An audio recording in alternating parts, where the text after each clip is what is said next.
안녕하세요. 6학년 2학기 국어 3단원 타당한 근거로 글을 써요. 교과서 124쪽입니다. 지난 시간에는 공정무역 제품을 사용합시다를 읽고 글의 내용을 파악하고 논설문의 짜임에 따라 내용을 정리해 보았습니다. 자, 그러면 이번 시간에는요. 근거가 타당한지 판단해 보는 시간을 가져보도록 하겠습니다. 5번.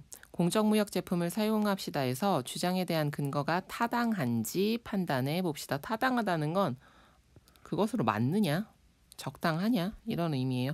그게 주장을 제대로 뒷받침하고 있는가.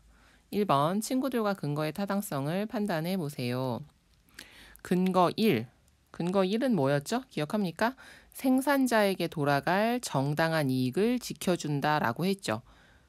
공정무역 제품을 사용하자는 주장과 근거가 관련이 있습니까? 그렇죠. 관련이 있죠. 왜냐, 공정무역이 주는 이득에 대한 얘기잖아요. 그리고 공정무역을 하면 이런 좋은 점이 있다라는 거니까 하자라는 것에 직접적으로 뒷받침을 할 수 있죠.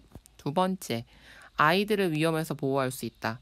공정무역 제품에는 어떤 원칙이 있어요? 조건이 있어요. 그 위험하거나 착취되는 노동을 할 수 없다라는 원칙이 있었잖아요. 그죠? 그러니까 당연히 얘도 주장과도 관련이 있고 근거가 주장을 뒷받침하고 있습니다. 세 번째, 자연을 보호하고 생산자의 건강을 지키는 방법이 된다. 공정무역에서는 어떤 농사법을 써야 해요? 친환경 농사법, 유기농 농사법을 써야 되죠. 그러니까 위험한 이제 환경을 오염시키거나 사람들의 건강을 해치는 화학비료나 농약을 사용할 수 없게 되죠. 그래서 공정무역 제품 사용하자는 얘기와 관련이 있고요. 그리고 뒷받침합니다. 아, 정말 쓰면 좋구나. 우리가 건강도 지킬 수 있구나. 네 번째, 공정무역 인증 표시는 국제기구가 생산지에서 공정무역의 주요 원칙이 잘 지켜졌는지를 점검한 물건들에 붙일 수 있다. 공정무역이라는 것과 관련이 있어요? 이 관련은 있습니다. 그런데 이 표시가 있다고 해서 이게 제품을 사용합시다의 근거를 뒷받침할 수 있습니까? 이건 그냥 설명이죠. 그죠? 그래서 얘는 관련은 있지만 제대로 뒷받침한다고 보기는 어렵네요. 자, 그러면 여러분이 이런 판단을 했다면 4번의 근거는 빼는 것이 오히려 더 낫겠죠. 2번, 타당하지 않은 근거가 있다고 생각한다면 몇 번이 타당하지 않았어요? 네 번째 근거였죠. 그렇죠? 왜냐, 얘는요. 공정무역 인증 표시에 대한 설명이기 때문에 주장을 직접적으로 뒷받침하고 있지 못합니다. 자, 그럼 써봅시다. 4번. 우리는 지금 뭘 하는 거예요? 우리가 찾고 싶은 건 공정무역 제품을 사용하는 까닭을 알고 싶은 거잖아요. 그죠?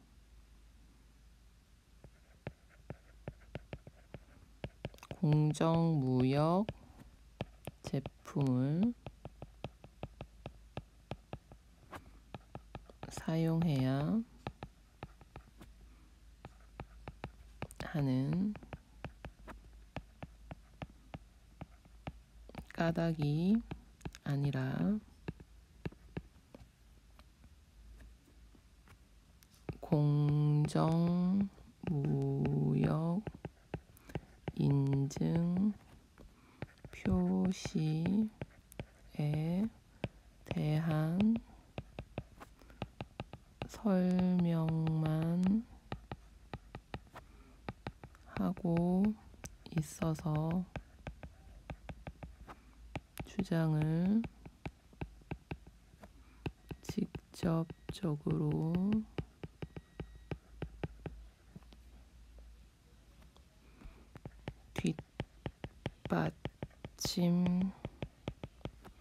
뒷받침하지 못한다.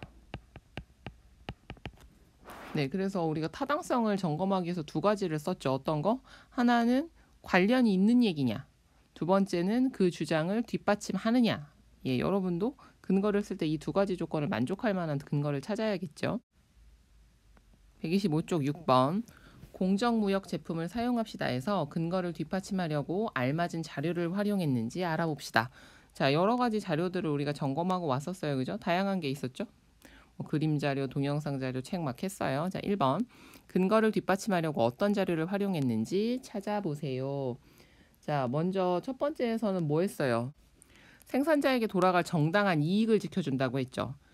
여기서 들었던 예시가 어떤 게 있었냐면 바나나 한 개가 3,000원이면 생산자에게는 45원밖에 돌아가지 않는다. 1.5%밖에 안 돌아간다. 나머지는 다 어디에 간다?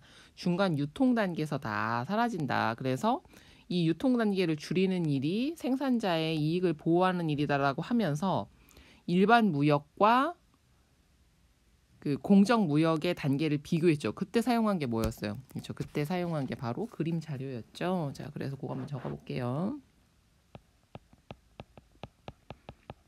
일반 무역 유통 단계와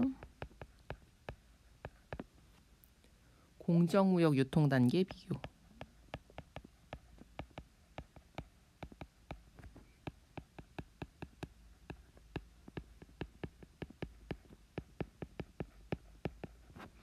그림 확인해 볼까요? 예, 여기 120쪽 아래에 이 그림이었죠. 그죠? 122쪽 아래에 이렇게 나타내니까 아, 짧구나. 그리고 생산자 조업이라는 단계는 사실 이 생산자의 단계인 거잖아요. 그죠? 오히려 생산자가 자신들의 이익을 이렇게 지킬 수 있는 그런 단체니까요. 그래서 아, 단계가 굉장히 줄어드는구나라는 걸 우리가 눈으로 딱 이해할 수 있는 자료였어요. 2번 자료는 뭐였죠? 자, 어린아이들의 그 보호할 수 있다라는 얘기, 아동 노동 착취와 관련됐었던 내용이 두 번째 근거였죠. 그죠? 그래서 여기서는 뭘 사용했어요? 초콜릿 감옥이라는 동영상을 사용했죠. 그죠? 카카오 농장에서 일하는 아이들이 어떤 상황에 있는가를 보여주는 영상이었었습니다. 그죠? 카카오 농장에서 일하는 아이들의 실태를 담은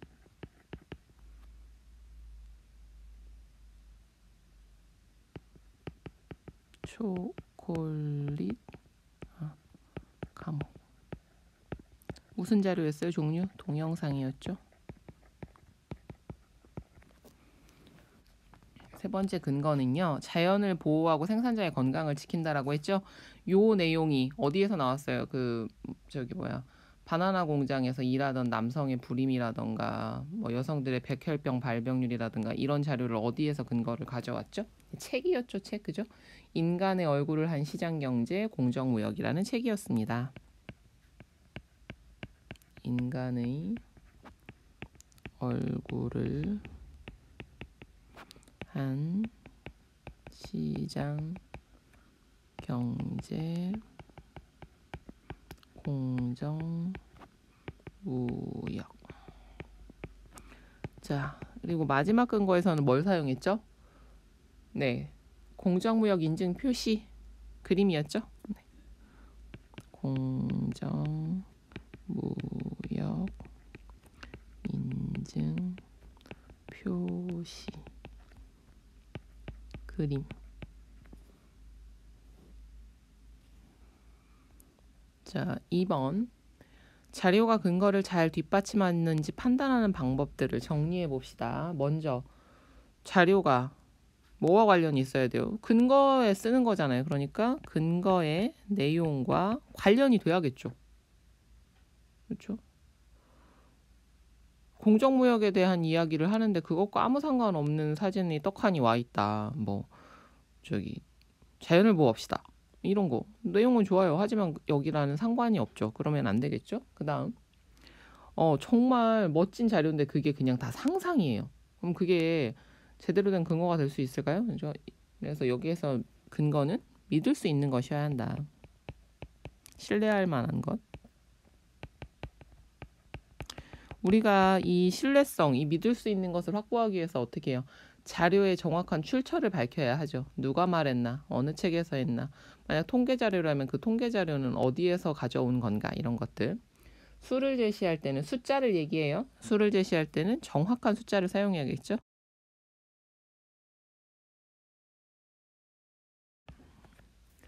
다음 그리고요, 여러분, 이 너무나 오래전 자료, 지금의 실태를 반영할 수 없는 자료를 사용한다라면 내용이 헷갈리겠죠, 그쵸? 이게 지금 언제적 얘기야? 그래서 가능하다면 최신의 자료를 사용해야 합니다.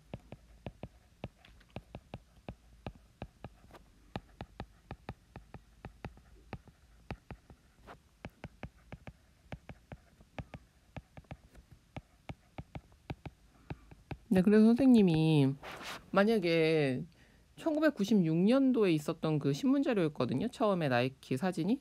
그걸 가지고 와서 나이키가 아동 노동을 착취해요. 막 이렇게 내가 근거를 펼쳤다 치면 그건 현재의 나이키에 대해서 제대로 된 평가가 아닐 수 있죠. 그렇죠?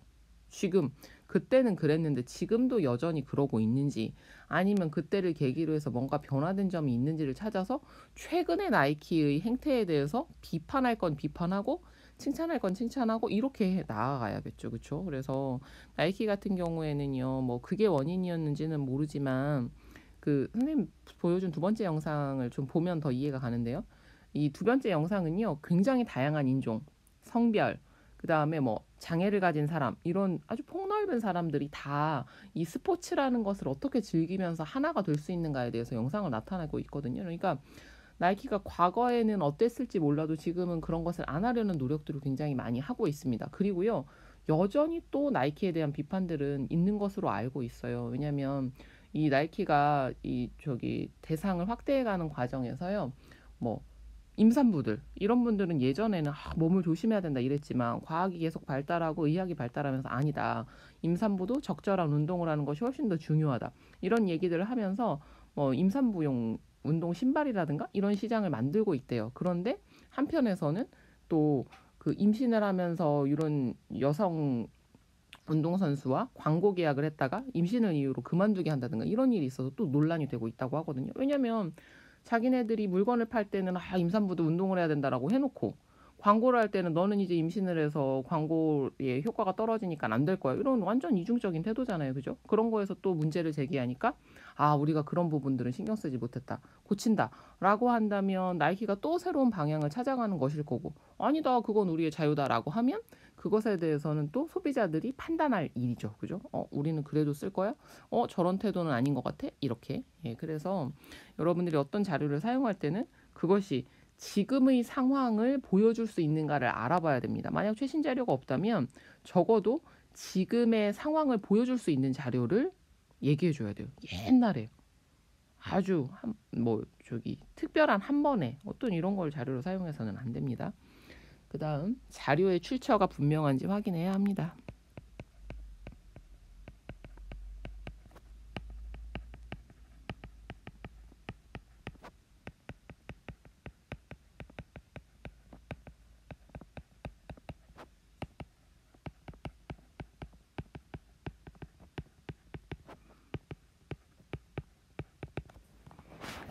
자, 그래서 여러분들이요, 쓸 때도 요걸 주의하면 되고요. 내가 찾은 자료가 내가 말하고자 하는 근거와 관련이 있는가?